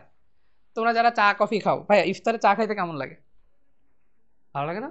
আমার তো বেস্ট লাগে ভাই, একটা দুধ চা, ভালো দুধ চা সেই। খুলনায় না ভালো দুধ চা আসলে এভাবে পাওয়া যায় না। নিউ মার্কেটে একদিন একটা চা খাইতে গেছি, বুঝছো? তো আমরা 3 জন খাইছি। তো পরে, না 2 জন ছিলাম হয়তো। তো পরে আমি হচ্ছে কি 100 টাকা দিছি। তো আমি আরো ভাবতেছি যে টাকা হয়তো কিছু ফেরত দিবে। এল আমারে কয় কি যে আরো 20 টাকা লাগবে। আমি পুরো হতাশ হয়ে গেছি যে খুলনা একটা দুধ চার দাম নাকি কয় টাকা? 60 টাকা। আছে নিউ মার্কেটের পিছনে। খাইছো নাকি কখনো? খুব হতাশ হয়েছি ভাই। একটুখানি সর দেয় দিয়ে। তোমরা যশোরে আছো নাকি কেউ? তুমি যশোরের? যশোরে হচ্ছে তোমরা ধর্মতলা মোড়ে নামবা, এরপর ওইখানে দেখবা কাকির চা পাওয়া যায়। তোমরা খারাপ কথা ভেবো না, উনি অনেক বয়স্ক একজন মানুষ, কিন্তু খুবই মজা, এত এত সর দেয়, খুবই ভালো লাগে। তোমরা যশোরে যেদিন যাবা আমার সাথে যোগাযোগ করে, আমি অবশ্যই তোমাদের চা খাওয়াবো। ওকে, আসো। চুপ কর। আচ্ছা দেখো, তাহলে যে ডাইউরেটিক্স, বুঝছো? ডাইউরেটিক্স যারা মূত্রের পরিমাণ বাড়ায়, যেমন দেখো চা, কফি, বুঝছো, এরা হচ্ছে আমাদের মূত্রের পরিমাণ বাড়ায়, জন্য তাদেরকে বলে ডায়ুরেটিক। তো দেখো কারণ, যেমন দেখো যে রিফা, ওর কিন্তু বেশি মূত্র হয়, অতিরিক্ত মূত্র হয়, কতটুকু দেখো 2.5 লিটারের বেশি, 2.5 লিটারের বেশি, এই জন্য তাকে বলা হচ্ছে পলিউরিয়া। ঠিক আছে, পলিউরিয়া। কিন্তু দেখো কাকে পচাবো, বৈশাখী, বৈশাখীর কিন্তু অনেক কম হয়, বুঝছো, 400 ml এর মতো কম, এই জন্য ওর হচ্ছে অলিগোরিয়া। আর কেউ কেউ আছে যেমন কেয়া ঘোষ, যাদের বেরোই না, 100 ml এর কম, তাদেরকে বলা হচ্ছে অ্যানুরিয়া। ওকে, তাহলে দেখো তিনটা জিনিস, পলিউরিয়া মানে হচ্ছে 2.5 লিটারের চেয়ে বেশি, 400 ml এর কম অলিগোরিয়া, এবং 100 ml এর কম হলে একদমই নাই, বুঝছো, অ্যানুরিয়া। বায়োলজিতে ম্যাক্সিমাম টাইমে দেখবা মানে হচ্ছে একদমই নাই, তাই না? তাহলে অ্যানুরিয়া হচ্ছে 100 ml এর কম। বেশি কম হয়ে গেলে তখন আর পানি বেরোচ্ছে না, তখন দেখবা রক্ত বেরোচ্ছে। হ্যাঁ, তো রক্ত বেরোনোর একটা ঘটনা আছে আমাদের এই যে মূত্রের বৈশিষ্ট্য। হ্যাঁ, তাহলে মূত্রের বৈশিষ্ট্যের মধ্যে দেখো যে আমাদের মূত্রের কেন রং হলুদ হচ্ছে, কারণ হচ্ছে ইউরোক্রোম আছে। কি হলো, ইউরোক্রোম। দেখো ক্রোম মানে হচ্ছে যে কালার, ক্রোম মানে কি, রং বা কালার। হ্যাঁ, তাহলে ইউরোক্রোমের জন্য সেটা হলুদ হবে। আর গন্ধ হবে কার জন্য, ইউরিনোড। গন্ধ হবে কার জন্য, ইউরিনোড। হ্যাঁ, এরকম C6H8O। হ্যাঁ, এটা সংকেতটা একটু মনে রাখবা, দেখো C6H8O, ইউরিনোড। তাহলে দুইটা কথা শিখলাম, রং হলুদ হচ্ছে কার জন্য, ইউরোক্রোম, আর গন্ধ হয় কার জন্য, ইউরিনোড। ঠিক, আসো সামনের দিকে যাই। এই যে আমরা দেখছিলাম যে মানুষের মূত্রের পরিমাণ 600 থেকে 2500, যারা ধরো রিফার মতো তাদের ক্ষেত্রে 2500, আর যারা নর্মাল তাদের কিন্তু 1500, তাই না? আমরা দেখছিলাম শুরুতেই যে আমরা 1500 ml পানি খাই, আবার 1500 ml পানি কিন্তু বের করে দিই। ওকে, ঠিক আছে। ওকে, এখান থেকে আমাদের আর কিছু লাগবে না। দেখছো এই যে সবুজ কালারের যেটা, সেটা মেডিকেল আসছে, দেখছো, মেডিকেলও আসছে, ডেন্টালও আসছে। সহজ সহজ প্রশ্ন আসে না? এবার আসো আমরা মূত্র একটু পড়তে চাই। এই উপাদানটা তোমরা একটু অন্যভাবে পড়ার চেষ্টা করো, আমিও যেভাবে পড়তাম একটু হেল্প করি তোমাদের। দেখো এক এক করে বলি। দেখো প্রথমে দেখো ইউরিক অ্যাসিড, হিপিউরিক অ্যাসিড, দেখো দুইটাই অ্যাসিড। অ্যাসিড থাকলেই হবে 0.05। ঠিক, তাহলে অ্যাসিড থাকলেই 0.05। তাহলে আমরা দুইটা অ্যাসিড শিখে ফেললাম। দেখো এখানে আর কোথাও অ্যাসিড নেই। ওকে, এবার আসো যেগুলো সহজ সেগুলো আগে আমরা পড়ি। দেখো ক্রিয়েটিন, ক্রিয়েটিনিন, দেখছো নামের মধ্যেই কিন্তু ঝামেলা। একটু আগে আমি বললাম যে ক্রিয়েটিন আসলে কি, এটা একটা অ্যামিনো অ্যাসিড। এটা কি, অ্যামিনো অ্যাসিড, কিন্তু এই অ্যামিনো অ্যাসিড থেকে পরবর্তীতে তৈরি হয় ক্রিয়েটিনিন। ক্রিয়েটিনিন, তো ক্রিয়েটিনিন নামটা একটু বড়, অবশ্যই একটু বেশি থাকবে, তাই এটা হচ্ছে 0.07। আর দেখো ক্রিয়েটিন তো নাম ছোট, এজন্য থাকবে কম, 0.01। তোমাদের বইটই কিছু নাই, বইটই আনো নাই, সি ভাইয়া। আচ্ছা, তাহলে দেখো ক্রিয়েটিন হচ্ছে কম 0.01, আর ক্রিয়েটিনিন হচ্ছে একটু বেশি 0.07। এবার দেখো কিটোন বডিজ, দেখো নামের মধ্যে আছে টো বা টু, তাহলে এটা থাকবে 0.02। ঠিক, এগুলো হচ্ছে সব ছ্যাঁচড়ামি বুদ্ধি আর কি, বুঝছো, কিন্তু আমাদের কি করতে হয় বলো, মনে রাখার জন্য পড়তে হয়। ওকে, আচ্ছা ঠিক আছে। এবার আসো দেখো সোডিয়াম, এটা একটু চাইলে মনে রাখবে এমনিতে, বুঝছো, সোডিয়াম কেমন জানি 35 এমনি মনে থাকে, থাকে না? এবার দেখো পটাশিয়াম, পতে 15, পটায় ফেলছো মানে 15, তাহলে পটাশিয়াম কত, 15। এবার আসো দেখো অ্যামোনিয়াম, খেয়াল করে দেখো অ্যামোনিয়াম আমরা সংকেত কিভাবে লিখি, NH4+, তাহলে 4 থেকে আসছে 0.04, 0.04। এবার দেখো ম্যাগনেসিয়াম, ভাইয়া ম্যাগনেসিয়াম মানে হচ্ছে মা, মা আমাদের একজনই হয়। তোমাদের অনেকেই বিয়ের পরে শাশুড়িকে তোমরা মা বলো, কিভাবে বলো ভেবে পাই না। তাহলে দেখো ম্যাগনেসিয়াম হচ্ছে 0.01। ওকে, এবার দেখো সালফেট আর ফসফেট। হ্যাঁ, তো আমরা জানি হচ্ছে কি, দেখো সালফেট হচ্ছে SO4 2- আর ফসফেট হচ্ছে PO4 কত 3- নাকি? তো এখানে খেয়াল করে দেখো, আমরা যদি এই 2 আর 3 এটাকে যদি আমরা 9 দিয়ে গুণ করি, তাহলে 9 দুগুণে 18, 3 নং 27। এদের একটু কষ্ট, তো আমাদের তো সবগুলাই ভুলভাল নিয়ম দিয়ে শিখেছে, তাই না? আচ্ছা, তাহলে আসো আরেকবার একটু আমরা দেখি। আর দেখো শুরুতে যেটা আছে ইউরিয়া, বুঝছো, ইউরিয়া, দেখো নামের মধ্যে দুইটা পার্ট, ইউরিয়া, তাই এটা হচ্ছে 2। ওকে, তাহলে উপাদানগুলো আরেকবার একটু বলি, এবার শুনলে সহজ লাগবে। দেখো যে কোনো অ্যাসিড যদি থাকে তাহলে 0.05, অ্যাসিড থাকলে কি 0.05। এরপরে আমরা পড়ছি হচ্ছে ক্রিয়েটিন, ক্রিয়েটিনিন, এদের মধ্যে ছোট কে, ক্রিয়েটিন। ক্রিয়েটিন কি জাতীয় পদার্থ, অ্যামিনো অ্যাসিড। ক্রিয়েটিন কি জাতীয় পদার্থ, অ্যামিনো অ্যাসিড। কোথায় থাকে, পেশিতে। কোথায় থাকে, পেশিতে। তো ক্রিয়েটিনের পরিমাণ একটু কম 0.01, ক্রিয়েটিনিন হচ্ছে একটু বেশি 0.07। এটা কিন্তু মেডিকেলে মনে হয় একবার আসছে, বুঝছো, যে মূত্রে ক্রিয়েটিনিনের পরিমাণ কত, এটা একটু পড়ো। আচ্ছা, এরপরে দেখো সোডিয়াম বলছি 35, পটাশিয়াম পতে 15, পতে 15। অ্যামোনিয়াম তো আমি এই যে দেখালাম NH4+, তাই 0.04, মা একজন তাই 0.01। আর এই দুইটা একটু চোরামি করছি বেশি, বেশি চুরি হয়ে গেছে তো এই জন্য তোমাদের চোখে লাগতেছে। তাহলে সালফেট হচ্ছে 9 দুগুণে 18 আর ফসফেট হচ্ছে 27। ওকে, এইগুলো মোটামুটি মনে রাখলেই যথেষ্ট, এর বাইরে আশা করি পরীক্ষায় আসবে না।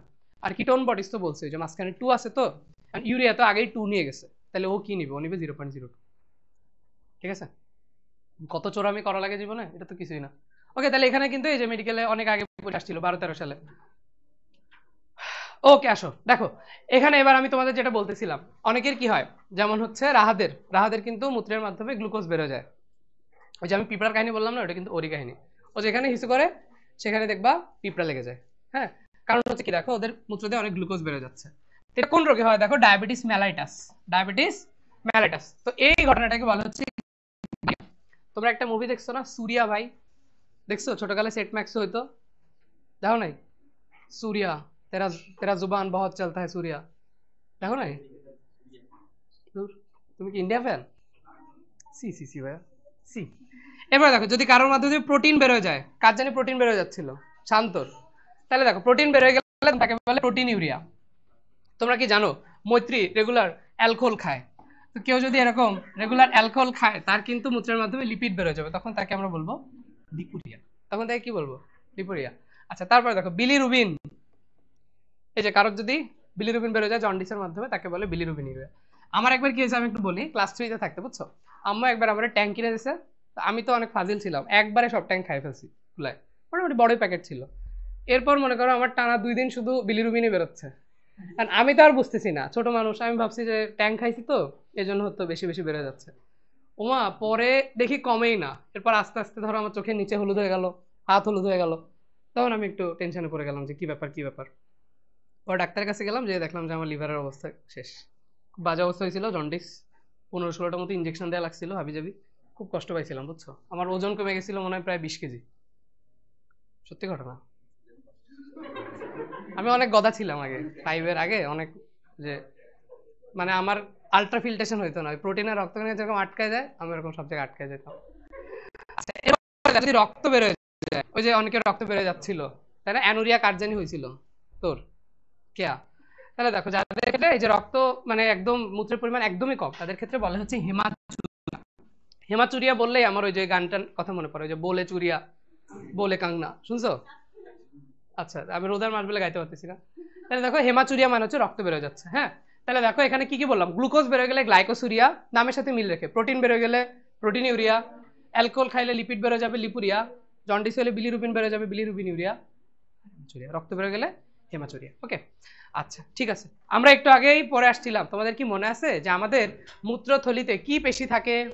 ডেট্রুসার পেশি। কি পেশি? ডেট্রুসার পেশি। এটা কি ঐচ্ছিক নাকি অনৈচ্ছিক? অনৈচ্ছিক। এটা কি? অনৈচ্ছিক। এটা কি? অনৈচ্ছিক পেশি। ইচ্ছা মতো কন্ট্রোল করা যায় নাকি? তাহলে তো ওই যে বাচ্চা কাচ্চা বিছনায় মুততো না, তাই না? ওরা তো ওয়েট করতো যে মা আমাকে নিয়ে যাও, ওরা তো মুতো করে দেয় সাথে সাথে। আসো আমরা সামনের দিকে যাই। ওকে, এবার দেখো অসমোরেগুলেশন, এটা আবার খুব খুব ইম্পর্টেন্ট একটা জিনিস এবং আমার খুবই ভালো লাগে। তো দেখো এখানে আমরা একটু পড়বো ইউরিক অ্যাসিড দিয়ে। ইউরিয়া নিয়ে আমরা অনেক পড়ে ফেলছি। এই ইউরিয়া কোথায় তৈরি হয়? যকৃতে। ইউরিয়া কোথায় তৈরি হয়? যকৃতে। ইউরিক অ্যাসিড কোথায় তৈরি হবে? যকৃতে। ইউ থাকলেই যকৃত। ওকে, এবার দেখো আমাদের যে নাইট্রোজেনাস বেসগুলো আছে, মানে আমাদের ডিএনএ এর মধ্যে যে নাইট্রোজেনাস বেসগুলো আছে, যেমন পিউরিন, পাইরিমিডিন, নাম পড়ছি না? এই পিউরিনগুলো ভেঙে ভেঙে আমাদের ইউরিক অ্যাসিড তৈরি হয়, বুঝছো? পিউরিন ভেঙে ভেঙে ইউরিক অ্যাসিড তৈরি হয়। যে দেখো অ্যাডেনিন, গুয়ানিন, হাবিজাবি কথাবার্তা লেখা আছে। তো ইম্পর্টেন্ট জিনিস হচ্ছে এই নিচেরটা দেখো, এই যে হাইপার ইউরিকোসুরিয়া। হাইপার ইউরিকোসুরিয়া এটার মানে কি? আমার বলো, তোমাদের না, তোমার নাম কি? ভুলে গেলাম। দিলশাদ। দিলশাদের কিন্তু ইউরিক অ্যাসিডের পরিমাণ অনেক বেশি, ঠিক আছে? সো ওর ইউরিক অ্যাসিড যখন অতিমাত্রায় বেশি হয়ে যাবে, তখন কি হবে? তখন হবে বৃক্কে পাথর, খুব কষ্টের জিনিস, ঠিক আছে? তাহলে এটা একটু মনে রাখবা যে ইউরিক অ্যাসিড যখন অতিমাত্রায় বেড়ে যায়, তখন এই হাইপার ইউরিকোসুরিয়া হয়। আল্লাহ না করুক, কোনোদিন হবে না তোমার ইনশাল্লাহ, মেয়েদের এগুলো হয় না, বুঝছো? তাহলে দেখো এরা কি করে, সুই আকৃতির বা নিডেল আকৃতির। এটাই হচ্ছে পরবর্তীতে আমাদের বৃক্কের পাথর হয়। তাহলে বৃক্কে পাথর কি ইউরিয়া দিয়ে হয়? কি দিয়ে হয়? Uric acid. বলো কি দিয়ে হয়? Uric acid. তোমরা কি খুঁজে পাচ্ছ না এটা? এটা মানে নতুন বইয়ে আছে আর কি, বুঝছো? জাস্ট জেনে রাখো, বা যাদের বইয়ে লেখা নাই তার একটু লিখে রাখো যে বৃক্কে পাথর হয় ইউরিক অ্যাসিড দিয়ে। আর ইউরিক অ্যাসিড কিভাবে তৈরি হয়? নাইট্রোজেনাস বেস, ওই যে নাইট্রোজেনাস ক্ষারক পড়লাম না আমরা, পিউরিন, পাইরিমিডিন, এই পিউরিন ভেঙে ভেঙে ইউরিক অ্যাসিড তৈরি হয়। আর অতিমাত্রায় ইউরিক অ্যাসিড হয়ে গেলে তখন কি হবে? বৃক্কে পাথর হবে। কি হবে? বৃক্কে পাথর। তোমরা পড়ছো ওই যে বিভিন্ন এক চিকিৎসা এই দেখো এই যে ক্রিয়েটিনিন তোমাদের মনে হয় বই নাই রে, আমি এখনই এখান থেকে শেষ করে বেরোয় যাচ্ছি। দেখো এই যে আমাদের গ্লাইসিন, আর্জিনিন, মিথিওনিন, এই যে ক্রিয়েটিন, এই ক্রিয়েটিন থেকে তৈরি হয়ে যাচ্ছে ক্রিয়েটিনিন। ক্রিয়েটিনের পরিমাণ কত ছিল মূত্রে? 0.01। ম্যাগনেসিয়ামও কিন্তু তাই ছিল 0.01, আর ক্রিয়েটিনিন 0.07। থ্যাংক ইউ ভাইয়া। আচ্ছা, তো এইখান থেকে দেখো এই ক্রিয়েটিনিন, ওই যে আমি একটু আগে তোমাকে বলতেছিলাম, মনে করো তুমি যখন ডাক্তার হবা, নর্মালি তোমার কাছে যখনই একটা কিডনির পেশেন্ট আসবে, তখনই তারা কি টেস্ট দেয় বলো তো? Serum creatinine. নাম শুনছো না? মা বাবা টেস্ট করছে কখনো? সেরাম ক্রিয়েটিনিন বলে। কি বলে? সেরাম ক্রিয়েটিনিন। সো আমরা কি করি? আমরা রক্তের ক্রিয়েটিনিনটা মাপি। ভাইয়া একটু আগে আমরা যেটা দেখলাম 0.07, এই ক্রিয়েটিনিনটা কোথায় ছিল? মূত্রে। ওই যে বক্সটা পড়ছিলাম, ওটা কিসের বক্স? মূত্রের বক্স। গন্ধ পাওনি বলে টের পাওনি, কিন্তু এটা কিন্তু মূত্রের বক্স। তো ওইখানে ক্রিয়েটিনিনের পরিমাণ ছিল 0.07। কিন্তু এখানে খেয়াল করলে দেখো যে এখানে রক্তে ক্রিয়েটিনিনের মান দেয়া আছে। পুরুষের ক্ষেত্রে হচ্ছে 0.6 থেকে 1.2, আর মহিলাদের ক্ষেত্রে হচ্ছে একটু কম। মেয়েদের সবকিছু একটু কম থাকে, 0.5 ইনশাআল্লাহ। তাহলে দেখো কি বললাম যে আমাদের পুরুষের ক্ষেত্রে স্বাভাবিক মাত্রা হচ্ছে 0.6 থেকে 1.2, মহিলাদের হচ্ছে 0.5। তোমরা কি মাইন্ড করছো? আমি খুবই সরি ভাই, আমার ভুল হয়ে গেছে। মহিলাদের ক্ষেত্রে হচ্ছে 0.5 থেকে 1.1, দেখছো? আচ্ছা ওকে, আসো তাহলে আমরা এখান থেকে সবসময় মনে রাখবো ভাইয়া, এই ক্রিয়েটিনিনটা কিন্তু রক্তের, এবং রক্তের ক্রিয়েটিনিনকে বলা হয় বৃক্কের রোগ নির্ণয় নির্দেশক। তার মানে যখনই তুমি ধরো বড় হয়ে ইনশাল্লাহ অনেক বড় ইউরোলজিস্ট হবা, সারাদিন হিসু নিয়ে গবেষণা করবা, সো তখন তুমি কেউ তোমার কাছে আসলেই তুমি প্রথমে সিরাম ক্রিয়েটিনিনটা টেস্ট করতে দিবা, ঠিক আছে? এবং মানটাকে দেখবা যে পুরুষ হলে 0.6 থেকে 1.2, মহিলা হলে একটু কম 0.5 থেকে 1.1, মনে থাকবে। আর 0.07 এটা কোথায় থাকে? মূত্রে। এটা কোথায় থাকে? মূত্রে। আর এটা কিসে? রক্তে। এটা কিসে? রক্তে। বুঝছো নাকি বুঝোনি? ওকে ভাইয়া, এবার আসো। এবার মোটামুটি আমাদের টপিক প্রায় শেষ। হ্যাঁ, আমরা একটু এডিএইচ নিয়ে পড়াশোনা করবো। এডিএইচ আমার খুব খুব খুব ফেভারিট একটা টপিক, খুব ভালো লাগে। অনেক অনেক সময় হয়ে গেছে নাকি? আসো বিসমিল্লাহ বলে আমরা শুরু করি। দেখো ভাইয়া, আমাদের মস্তিষ্কের একটা গুরুত্বপূর্ণ অংশ আছে, নাম কি জানো? হাইপোথ্যালামাস। কি নাম বলো? হাইপোথ্যালামাস। হাইপোথ্যালামাস। ওকে, শুনো ভাইয়া, হাইপোথ্যালামাসে একটা হরমোন খরিত হয়, অ্যাকচুয়ালি দুইটা হয়, বাট এখানে আমরা যেটা জানবো সেটার নাম হচ্ছে এডিএইচ। ভাই দেখো এটার নামটা অনেক সুন্দর, অ্যান্টি ডাইউরেটিক। Anti diuretic. ভাইয়া আমি যখন একটু আগে তোমাদের চা কফির নাম পড়াচ্ছিলাম, তখন ছিলাম যে এই পদার্থগুলো হচ্ছে ডাইউরেটিক। শুধুমাত্র ডাইউরেটিক এই শব্দের অর্থ হচ্ছে যে তারা মূত্রের পরিমাণ বাড়ায়, কিন্তু অ্যান্টি ডাইউরেটিক মানে কি? মূত্রের পরিমাণ কমায়। তাহলে এডিএইচ এর মূল কাজ কি? মূত্রের পরিমাণ কমানো। তাহলে দেখো এডিএইচটা ক্ষরণ হয় কোন জায়গা থেকে? মনে রাখবে, এটা ক্ষরণ হয় হাইপোথ্যালামাস থেকে। ক্ষরণ হওয়ার পরে সেটা জমা থাকে এরকম একটা জিনিসে, সেটার নাম হচ্ছে পিটুইটারি গ্রন্থি। কি নাম বলো? পিটুইটারি গ্রন্থি। পশ্চাৎ পিটুইটারি গ্রন্থির মধ্যে এডিএইচ জমা থাকে। এখন মনে করো তুমি মরুভূমিতে ঘুরতে গেছো, অনন্ত জলিলের সাথে তোমার মুভি শুটিং, তুমি ঘুরতে গেছো। তো এখন কি হয়েছে, তোমার বাড়িতে কিন্তু মরুভূমিতে যেহেতু গিয়েছো, বেশি পানি কিন্তু নাই, বা রোজার দিনে আমরা তো পানি খাচ্ছি না কেউ। ইফতারের আগে যখন হিসু করো, হিসুর কালার কেমন হয়? অনেক ঘন হলুদ, নাকি নর্মাল হয়? নর্মাল হলে কিন্তু সমস্যা।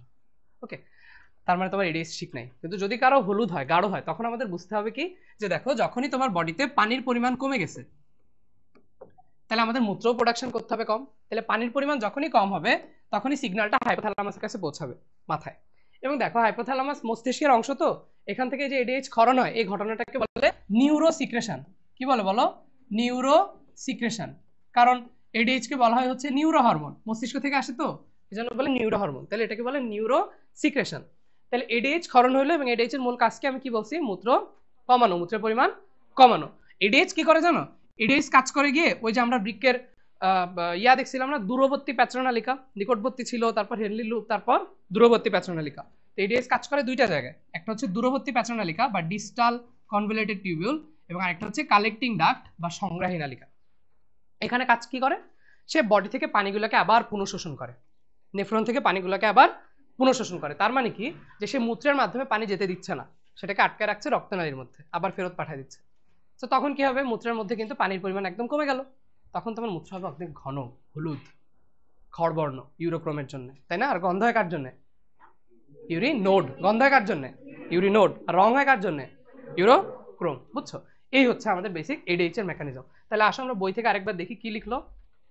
এই যে দেখো অ্যান্টি ডায়োরেটিক হরমোন বা ভ্যাসোপ্রেসিন, এটা ভেসেলকে প্রেস করে, চাপ দিয়ে তাকে বলে ভ্যাসোপ্রেসিন।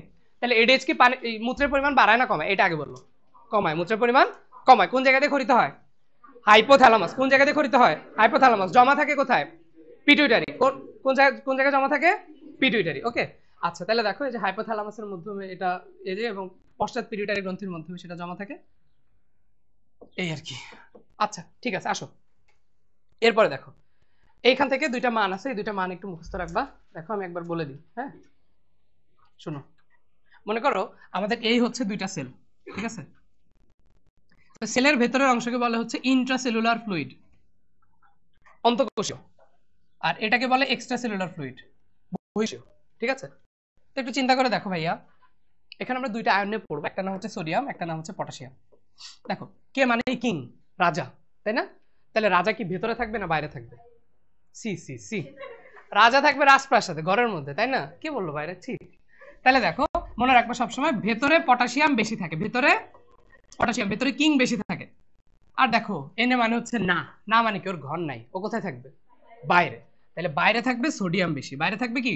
সোডিয়াম বেশি। এটা হচ্ছে মূল কথা, যে ভেতরে কিং বেশি, রাজা সিংহাসনে বসে আছে রাজপ্রাসাদে, এই জন্য ভেতরে পটাশিয়াম বেশি, বাইরে হচ্ছে সোডিয়াম বেশি। মান কত ভাইয়া? মানটা একটু মুখস্থ রাখতে হবে। দেখো এই যে দেখো বহিঃকোষীয় তরলে, ওই যে বললাম সেলের বাইরে এক্সট্রাসেলুলার ফ্লুইড, সেখানে সোডিয়াম থাকে বেশি, কত দেখো 142 মিলিমোল, ভেতরে থাকে কম 10। কিন্তু পটাশিয়াম কোথায় থাকবে? এই যে পটাশিয়াম থাকবে ভেতরে বেশি, কত দেখো, কত বেশি? 160। হ্যাঁ, তাহলে কিং কোথায় থাকবে? পটাশিয়াম কোথায় থাকবে?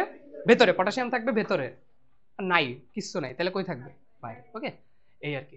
আচ্ছা, এই সোডিয়াম পটাশিয়ামের মাত্রা উল্টাপাল্টা হইলে কিন্তু ক্যারিয়ার শেষ, বুঝছো? মানে একদম জীবন শেষ, সাথে সাথে দেখবা হার্ট অ্যাটাক করছো। ওকে, আসো এরপরে দেখো আমাদের এখান থেকে মোটামুটি আমাদের মেইন জিনিস পড়া শেষ। দেখো 70 বছর বয়সে মানুষের কিডনি 50% কাছে সক্ষম থাকে। তোমরা একটা ইন্টারেস্টিং জিনিস জানো কিনা, আমাদের কিডনি যখন কাজ করে তখন কিন্তু আমাদের হাফ অফ দ্য নেফ্রন কাজ করে আর কি। হ্যাঁ, মানে আমাদের একটা কিডনি নর্মালি ফাংশন করে আর কি, হ্যাঁ, আরেকটা ওইভাবে করে না। এই জন্য কিন্তু অনেকে তার প্রিয়তমার জন্য কিডনি বেঁচে দেয়। কেউ দিছো নাকি? ছেলেরা, মেয়েরা, তোমরা কি আর ভালোবাসতে পারো? ভালোবাসলে দিত। আসো এবার দেখো আমাদের বৃক্ক দুই ভাবে ফেলিয়ার হতে পারে, একটা হচ্ছে দীর্ঘস্থায়ী, একটা হচ্ছে তাৎক্ষণিক। আমিও দিইনি। তাহলে দেখো ক্রনিক আর অ্যাকিউট। হ্যাঁ, আচ্ছা তাহলে অ্যাকিউটের কথা দেখো। অ্যাকিউট মানে হচ্ছে যে হঠাৎ করে ধরো তোমার অ্যাক্সিডেন্ট হয়েছে, প্রচুর ব্লিডিং হয়ে গেছে, আল্লাহ না করুক। আমার না বাইক চালানোর সময় সবসময় মনে হয় যে আমার কবে এরকম কিছু একটা হবে, যে তোমরা আমার জন্য দোয়া করো যেন কিছুদিন বাঁচি। আচ্ছা তাহলে দেখো 48 ঘন্টার মধ্যে যদি মানে হঠাৎ করে মনে করো তোমার অ্যাক্সিডেন্ট হয়েছে বা কিছু একটা, তখন যেটা হবে সেটাকে বলে অ্যাকিউট রেনাল ফেলিয়ার। মানে তোমার বডি থেকে প্রচুর পরিমাণে ব্লাড যদি বেরোয় যায়, তোমার কিডনি এমনি ফেল করবে। আর ক্রনিক মানে আস্তে আস্তে আস্তে আস্তে তোমার কিডনির ধ্বংস হয়ে গেছে। ওই যে মৈত্রীর মতো যারা রেগুলার অ্যালকোহল খায়, ধীরে ধীরে কিডনিটা নষ্ট হয়ে যায়, বুঝছো? তাহলে এই দুইটা জিনিস জাস্ট একটু জানিয়ে রাখলাম। ওকে, তাহলে কি বললাম, 70 বছর বয়সে আমাদের কিডনি কতটুকু কাজ করতে পারে? 50%, হ্যাঁ, অর্ধেক কাজ করে আর কি। ওকে, এখান থেকে আমরা আর কিছু পড়বো না। পড়তে গেলে নিজেদের সাথে মিলাবা না, নিজেদের সাথে মিলালে দেখবা সব বৈশিষ্ট্য মিলে যায়, তখন ভয় পাবা। যেমন দেখো এই যে পাজর, কোমরের মাঝামাঝি দুই পাশে ব্যথা হয়, হয় কিনা? হয় এখন। আচ্ছা, ক্ষুধা মান্দ, বমি বমি ভাব, হয় কিনা? হয়। তারপরে দেখো চুলকানি, অস্থিরতা, হয় কিনা? হয়। হ্যাঁ, তারপরে দেখো এই যে খাবারের অরুচি, তন্দ্রাচ্ছন্ন ভাব, হেঁচকি তোলা, এসব এসব নিজের সাথে মিলাবা না, মিলালে কিন্তু বিপদ দেখবা। আসো সামনের দিকে যাই, আমাদের প্রায় শেষ, আমরা অল্প একটু পড়বো আর। ওকে ভাই দেখো ডায়ালাইসিস, হ্যাঁ, এখন মনে করো আল্লাহ না করুক কিডনি নষ্ট হয়ে গেছে, কি করতে হবে? ডায়ালাইসিস করতে হবে। হ্যাঁ, ওই কাজটা মেশিন দিয়ে করতে হবে। এখানে একটা গুরুত্বপূর্ণ ইনফো আছে, দেখো যে আমাদের রক্তে যদি রেচন পদার্থ বৃদ্ধি পায়, আমরা একটু নাইট্রোজেনাস সাবস্টেন্স হচ্ছে রেচন পদার্থ, তো রেচন পদার্থ বৃদ্ধি পাওয়াকে বলে হচ্ছে অ্যাজোটিমিয়া। কি বলে? অ্যাজোটিমিয়া। কিন্তু যদি অসুস্থতা অনুভব করে তখন তাকে বলে হচ্ছে ইউরেমিয়া। তাহলে কি বললাম, রেচন পদার্থ বৃদ্ধি পাওয়াকে বলে অ্যাজোটোমিয়া, কিন্তু সে যে অসুস্থ ফিল করবে এটাকে বলে হচ্ছে ইউরেমিয়া। না, 5 মিনিট লাগবে। ওকে, তাহলে দেখো আমাদের দুই রকমের ডায়ালাইসিস আছে, একটা হচ্ছে হিমোডায়ালাইসিস আর একটা হচ্ছে পেরিটোনিয়াল ডায়ালাইসিস। এই ভেতর থেকে আমাদের জাস্ট উপাদানগুলো পড়তে হবে। হ্যাঁ, এই যে দেখো ডায়ালাইসিসের উপাদান, এটা খুব আসে, খুব আসে। তো দেখো প্রতি সপ্তাহে রোগীকে মোটামুটি 2 বার ডায়ালাইসিস করতে হয়। আল্লাহ না করুক সিটি মেডিকেলে যদি ডায়ালাইসিস করা লাগে, দেখবা জমি জমা যা আছে পৃথিবীর সব শেষ। ওকে, আমি যাইতে ভয় পাই ভাই। আচ্ছা, এরপরে দেখো ডায়ালাইসিসের উপাদানের মধ্যে একটু খেয়াল করবা, যেখানে সঠিক তাপমাত্রা, সঠিক আয়নিক ভারসাম্য, হ্যাঁ, পিএইচ ঠিক রাখতে হবে। এবং খেয়াল করো এখানে অতিরিক্ত পুষ্টি হিসেবে গ্লুকোজ অ্যাড করা হয়। তোমার কি করবে, আমাদের তো টিচার যারা, আমাদের কিন্তু অনেক চুলকানি, বুঝছো? আমরা কি করবো, এখানে সুক্রোজ দিব। তো তোমার কিন্তু জিনিসটা খেয়াল রাখতে হবে, যেখানে আসলে গ্লুকোজ অ্যাড করতে হবে, সুক্রোজ বা অন্য কিছু কিন্তু অ্যাড করা যাবে না। হ্যাঁ, তাহলে গ্লুকোজ, এটা একটু মনে রেখো, সুক্রোজ কিন্তু না, এটা আবার লিখে রেখো না বইয়ে। আচ্ছা, এরপরে দেখো পেরিটোনিয়াল ডায়ালাইসিস। এখান থেকে কি ভাইয়া, আমাদের যে বডির মধ্যে সিলোম আছে, তাই না? সিলোমের আবরণের নাম কি? পেরিটোনিয়াম, তাই না? সিলোমের আবরণের নাম কি? পেরিটোনিয়াম। তাহলে যাদের সিলোম নাই তাদের কি পেরিটোনিয়াম থাকবে? থাকবে না। ওই যে আমাদের ফ্রানিডারিয়া, এদের আছে নাকি সিলোম? আছে নাকি? নাই। আচ্ছা, এবার দেখো বৃক্ক প্রতিস্থাপন, এটা মেডিকেলে একবার আসছিল। তোমরা জাস্ট মনে রাখবা যে 48 ঘন্টা, তুমি যদি কারো কিডনি দিতে চাও অবশ্যই 48 ঘন্টার মধ্যে দিয়ে দিবা। এবং দেখো অবশ্যই মেক শিওর যে তোমার জন্য এইচআইভি না থাকে। আছে নাকি কারো? স্বীকার তো আর করবা না। আচ্ছা, তাহলে 48 ঘন্টার মধ্যে আমাদের বৃক্ক প্রতিস্থাপন করতে হবে। এরপরে আসো আমরা জাস্ট হরমোনাল ক্রিয়াটা একটু পড়বো। এই আস্তে, না না না, আচ্ছা দাঁড়াও দাঁড়াও ভাই, 1 মিনিট, ভয় পেয়ে গেছিলাম, আসতে যাচ্ছে না। আমরা জাস্ট এই জায়গাটা একটু পড়বো। এখানে দেখো, এই যে এডিএইচ, দেখো এডিএইচ এর কথা আমরা বলতেছিলাম না, যে হাইপোথ্যালামাসে ক্ষরিত হয়, তারপর সেটা মূত্রের ঘনত্ব নিয়ন্ত্রণ করে। হ্যাঁ, যদি এডিএইচ বেশি ক্ষরিত হয় তখন আমাদের কিন্তু অধিক ঘন মূত্র হবে আর কি। এই আচ্ছা, এবার আসো এই অ্যানজিওটেনসিন, এই জিনিসটা একটুখানি বলে দিই। দেখো সবাই খেয়াল করবা, 1 মিনিট লাগবে। শোনো, প্রথমে একটা পদার্থ আছে, বুঝছো, যার নাম হচ্ছে অ্যানজিওটেনসিনোজেন। খুব ইম্পর্টেন্ট জায়গা, 3-4টা অধ্যায়ের এমসিকিউ এখানে। অ্যানজিওটেনসিনোজেন, ভাই এটা ক্ষরিত হয় কোন জায়গা দিয়ে বলো তো? মনে রাখবে, অ্যানজিওটেনসিনোজেন ক্ষরিত হয় যকৃৎ থেকে। কোন জায়গা থেকে? যকৃৎ থেকে। দেন অ্যানজিওটেনসিনোজেন, পেপসিনোজেন, এই জেন থাকলে আমরা কি বুঝি? এটা হচ্ছে নিষ্ক্রিয়, এটা নিষ্ক্রিয়। তাহলে এটাকে সক্রিয় করতে হবে। এটাকে সক্রিয় করে আমরা অ্যানজিওটেনসিন 1 এ পরিণত করতে চাই। অ্যানজিওটেনসিন, এটাতে কে পরিণত করবে জানো? সি সি সি, না বাবা, এখানে কাজ করবে হচ্ছে রেনিন। ওই যে আমরা একটু আগে পড়লাম না, কিডনি থেকে একটা এনজাইম ক্ষরিত হয়, নাম কি? রেনিন। এই রেনিন কি করে, অ্যানজিওটেনসিনোজেন থেকে অ্যানজিওটেনসিন 1 এ পরিণত করে। এরপর দেখো অ্যানজিওটেনসিন 1 থেকে অ্যানজিওটেনসিন 2 তে পরিণত করবে কে জানো? মনে রাখবে, এটা পরিণত করে লাংস বা আমাদের ফুসফুস। এখানে একটা এনজাইম থাকে, তার নাম হচ্ছে এসিই বা অ্যানজিওটেনসিন কনভার্টিং এনজাইম। কি বললাম? Angiotensin converting enzyme. এরপর এই অ্যানজিওটেনসিন 2 কি করে? অ্যানজিওটেনসিন 2 কি করে, ও চলে যায় অ্যাড্রেনাল গ্রন্থির কাছে। কোথায় চলে যায়? অ্যাড্রেনাল গ্রন্থির কাছে। তুই কি সবসময় হাসিস বৈশাখী? তোর মুখটা এরকম, তো দেখলে মনে হয় তুই সবসময় হাসিস।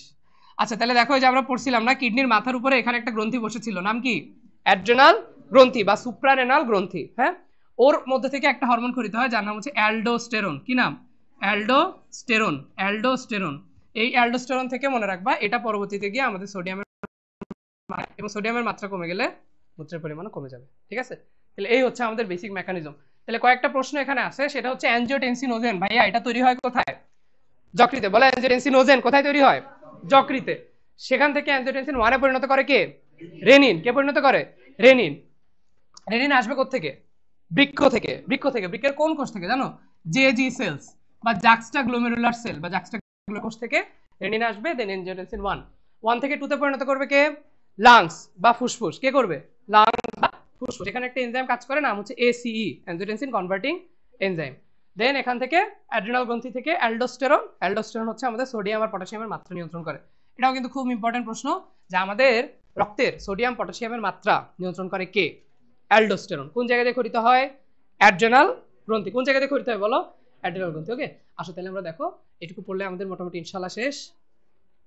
ওকে, আসো আসো আসো সামনের দিকে। শেষ? এই দাঁড়া, ওই জায়গাটা একবার দেখাই দিই, নাহলে বাসায় দেখতে পারবো না। এই ভাই, প্রতিস্থাপন করবো আমরা কতক্ষণের মধ্যে? 48 ঘন্টার মধ্যে। এই যে এডিএইচ এর কথা। ওকে, এই যে দেখো, এই যে অ্যাড্রেনাল কর্টেক্স, হ্যাঁ, মানে অ্যাড্রেনাল গ্রন্থির 2টা পার্ট আছে, কর্টেক্স আর মেডুলা। সেখান থেকে এই যে অ্যালডোস্টেরন হরমোন, সেটা সোডিয়ামের মাত্রা কমায়, তারপর সেটা কন্ট্রোলে রাখে, এই আর কি। আচ্ছা, দেখি আমাদের আগের পড়া। আর এই যে দেখো, এই যে অ্যানজিওটেনসিনের কথা বলা আছে, ভাইয়া একবার একটু রিডিং দাও, শুনো। দেখো, এই যে মেডিকেল আসছে 19-20-এ, যে রক্তে সোডিয়ামের মাত্রা নিয়ন্ত্রণ করতে কোন হরমোন কাজ করে? অ্যালডোস্টেরন। কোন জায়গা দিয়ে ক্ষরিত হয়? অ্যাড্রেনাল গ্রন্থি। কোন জায়গা দিয়ে? অ্যাড্রেনাল গ্রন্থি। আচ্ছা তাহলে এখানে খেয়াল করো, এই যে যখনই তোমার চাপ বা আয়তন হ্রাস পায়, তার মানে কি যে তোমার বডি থেকে ব্লাড ভলিউম কমে গেছে, যখনই রক্ত কমে যাবে রক্তচাপও কমে যাবে, স্বাভাবিক। তো তখন কি হবে দেখো, এই যে আমাদের জাক্সটাগ্লোমেরুলার কমপ্লেক্স থেকে রেনিন খরিত হবে। রেনিন কি করে, যকৃৎ থেকে খরিত অ্যাঞ্জিওটেনসিনোজেনকে অ্যাঞ্জিওটেনসিনে পরিণত করে। পরে অ্যাঞ্জিওটেনসিন কোথায় যাবে, এই যে অ্যাড্রিনাল গ্রন্থির কাছে গিয়ে তাকে বলবে যে তুমি অ্যালডোস্টেরন ক্ষরণ করো। অ্যালডোস্টেরন কি করবে, সোডিয়ামকে আবার পুনঃশোষণ করবে, তার ফলে মনে করো তোমার পানি আবার পুনঃশোষিত হবে, হলে তখন রক্তের আয়তন এবং চাপ উভয় বেড়ে যাবে। বুঝতে পারছো, যেখানেই সোডিয়াম যায় সোডিয়ামের পিছে পিছে পানিও চলে যায়। হ্যাঁ আচ্ছা ঠিক আছে, আশা করি তোমাদের মনে আছে। আমি কয়েকটা প্রশ্ন একটু করতে চাই, দেখি তোমাদের মনে আছে কিনা। তোমরা একটু আমাকে বলো, একজন একজন করে বলবা। তুমি বলো চশমা। জিনাত, জিনাত বলো যে আমাদের বৃক্কের আবরণের নাম কি? বৃক্কের আবরণ রেনাল ক্যাপসুল বা টিউনিকা ফাইব্রোসা।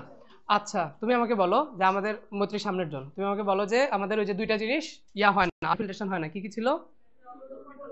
রক্তকণিকা আর প্রোটিন। তুমি বলো নিকটবর্তী প্যাট্রোনালিকায় কত পার্সেন্ট পুনঃশোষণ হয়? 60%। কেন হয়? কি থাকে? মাইক্রোভিলাই। কি থাকে? মাইক্রোভিলাই। তুমি আমাকে বলো এডিএইচ খরিত হয় কোন জায়গা থেকে? হাইপোথ্যালামাস। কোন জায়গা থেকে? হাইপোথ্যালামাস। হাইপোথ্যালামাস থেকে কোথায় জমা থাকে? পিটুইটারি। ভুলে গেছো সব? পিটুইটারিতে না, পিটুইটারিতে জমা থাকে। আচ্ছা ঠিক আছে। আর ইম্পর্টেন্ট প্রশ্ন কি, ওই যে তুমি আমাকে বলো সামনের বেঞ্চ, আমাদের বৃক্ক কতক্ষণের মধ্যে প্রতিস্থাপন করতে হবে? 48 ঘন্টা। ঠিক। আচ্ছা ডায়ালাইসিসের উপাদানের মধ্যে কি দিব, গ্লুকোজ না সুক্রোজ? সন্দীপ তোমার জন্য একটা কঠিন প্রশ্ন, সেটা হচ্ছে আমাদের কোন বৃক্কটা নিচে থাকে? ডান বৃক্ক। তোমার জন্য আরো কিছু প্রশ্ন আছে, যেমন রেনাল পিরামিডের সংখ্যা কত? 8 থেকে 18টা। এলমান তুমি আমাকে বলো যে আমাদের ধমনী বের হয় নাকি ঢুকে? ধমনী প্রবেশ করে, তাই না? ধমনীর সাথে স্নায়ু আর শিরা ইউরেটার বের হয়ে যায়। ইউরেটারের দৈর্ঘ্য কত? 25 সেন্টিমিটার না? 25 সেন্টিমিটার। ঠিক আছে, তোমরা কি মোটামুটি বুঝতে পারছো অধ্যায়টা? মোটামুটি বুঝতে পারছো? আচ্ছা তোমাদের সাথে একটা ছবি তুলি, দাঁড়াও। আমার তো চেহারা অবস্থা